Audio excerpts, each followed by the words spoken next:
Assalamu alaikum, barka da yau, da fatan kowa ya wani cikin lokacin lafiya. Wannan fim mai suna Zarra kamfanin Algaita ne suka sake shi yau, wato ranar Lahadi.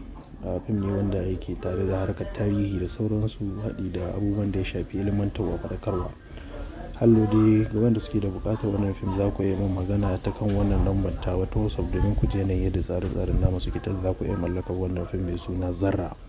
Wannan ita ce lambar waya na wacce za ku iya tuntuɓa ta domin ku ji yanayin yadda tsare-tsaren namu suke, yadda za ku iya mallakar wannan fim ɗin cikin sauƙi.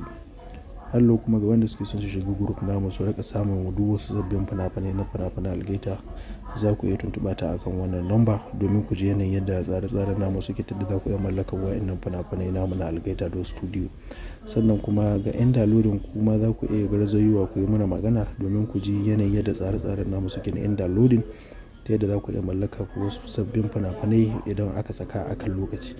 Sannan kuma ko kamfanin Sultan sun saki sabbin fina-finai wanda suka fito yau kenan.